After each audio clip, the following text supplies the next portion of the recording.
Always tomorrow. There's always tomorrow. Chair, fellow speakers, guests. Have you ever thought about buying a really expensive motor car, such as a Lamborghini? I was going to say Tesla, but thought better of it. Let's stick with Lamborghini. They're sleek, they're smooth, they're stylish, they're sophisticated, and they're staggeringly expensive. So how do you get your hands on a Lamborghini? Well, you're not going to get that kind of money by working 9 till 5. You could try winning the national lottery, but frankly your chances of getting struck by lightning are higher. The way forward is to take your courage in both hands and become a small investor on the stock exchange. Nothing ventured, nothing gained. So what is the secret of success as a small investor? Well, you buy shares when the prices are low, and you sell them when the prices are high. What could be simpler? What could go wrong? Where shall we start? First, to buy shares you need a stockbroker. And a stockbroker is a person who will tell you tomorrow why the things that they predicted yesterday didn't happen today.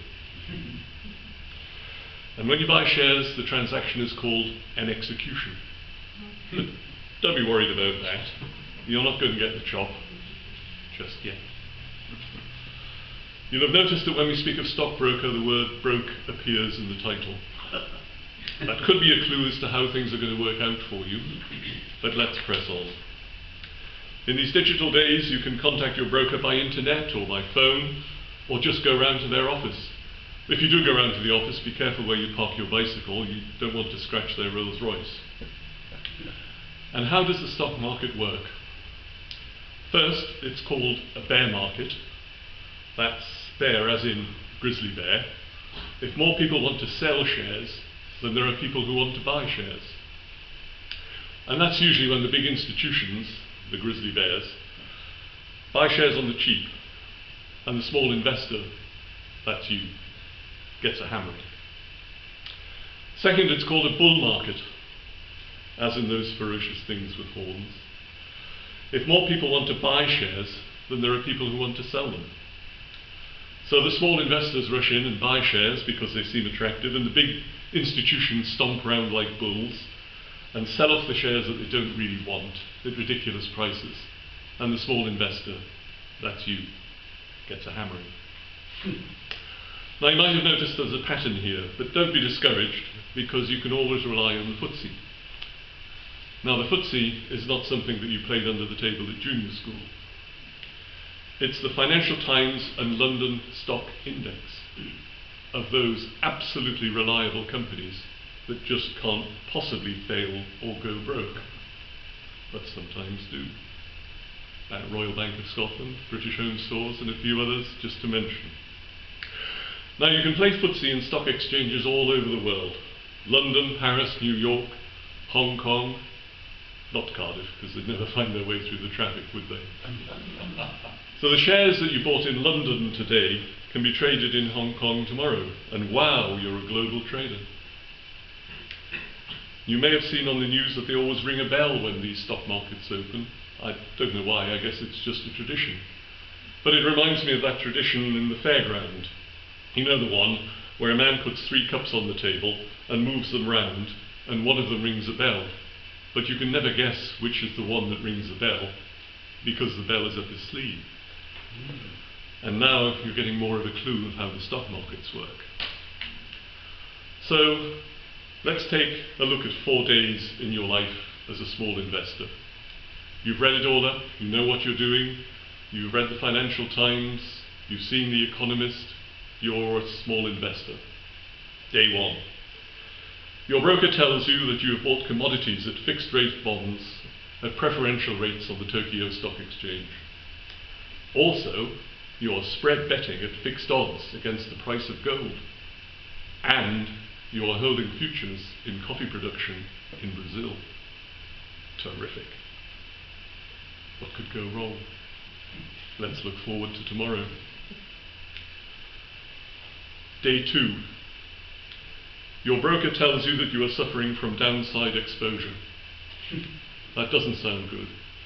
It's nothing to do with Stephen and his personally autographed underpants by William Shanghai. No, no. No, it's worse than that.